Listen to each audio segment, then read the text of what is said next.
Los Angeles, পৃথিবীর অন্যতম ধনী এবং স্বপ্নের শহর, আজ এক অভিশপ্ত ছাইভূমি। বিলাসবহুল বাড়ি, বিখ্যাত হলিউড এবং প্রযুক্তির প্রাণকেন্দ্র সিলিকন ভ্যালি, সবকিছুই যেন এই আগুনের গ্রাসে হারিয়ে গেছে। কিন্তু এই দাবানল কি শুধুই একটা প্রাকৃতিক দুর্যোগ, নাকি এর পেছনে লুকিয়ে আছে এক গভীর ষড়যন্ত্র? এই আগুনের শুরু কোথায়? একদিকে ক্যালিফোর্নিয়ার তীব্র খরা, শুষ্ক অরণ্য আর সান্তা আনা বাতাস, যা মুহূর্তের মধ্যেই আগুন ছড়িয়ে দেয়। আরেকদিকে লিথিয়ামের খনি আর আমেরিকান বীমা কোম্পানিগুলোর পলিসির রহস্যময় পরিবর্তন, যা দেখে অনেক বিশেষজ্ঞ মনে করছেন এটা আমেরিকান গভর্নমেন্ট ইচ্ছাকৃতভাবে করেছে। কিন্তু কেন? এমনকি কেউ কেউ বলেছেন এটা সৃষ্টিকর্তার গজব।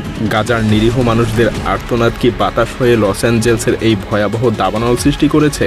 হ্যাঁ, আজ আমরা বিশ্লেষণ করতে চলেছি ক্যালিফোর্নিয়ার লস অ্যাঞ্জেলসের এই ভয়াবহ দাবানল প্রাকৃতিক কোনো ঘটনা নাকি কোনো গোপন ষড়যন্ত্র। সেই সাথে আমরা দেখব এর ক্ষতির পরিমাণ কোন পর্যন্ত গিয়ে ঠেকেছে। এই দাবানল কিভাবে শহরটাকে ধ্বংসস্তূপে পরিণত করেছে, কেন আমেরিকার এত উন্নত ফায়ার সার্ভিসও এই ধ্বংসযজ্ঞ থামাতে পারল না। আসুন উন্মোচন করি এই ধ্বংসযজ্ঞের আসল রহস্য।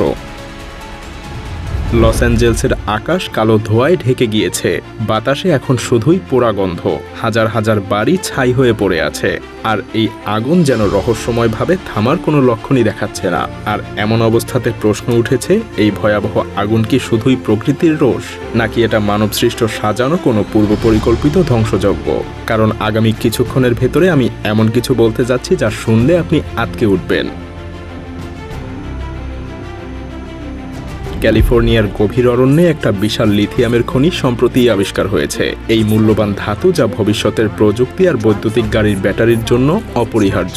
এখানকার লিথিয়াম খনিতে এত পরিমাণ লিথিয়াম আছে যা আমেরিকার সমস্ত গাড়ির ব্যাটারির জন্য যথেষ্ট হবে। কিন্তু এই লিথিয়াম খনি ঘিরে রয়েছে পরিবেশবাদীদের কঠোর আইন, যার কারণে গভর্নমেন্ট সহজেই এই খনি থেকে লিথিয়াম উত্তোলন করতে পারছে না। আর তাই কেউ কেউ বলেছেন এই আগুনের আসল উদ্দেশ্য সেই খনির আশপাশের এলাকা পরিষ্কার করা, অরণ্যের সবুজকে ধ্বংস করা আর দ্রুত খনির কাজ শুরু করা, যাতে করে পরিবেশবাদীরা আর কোনো বাধা না দিতে পারে।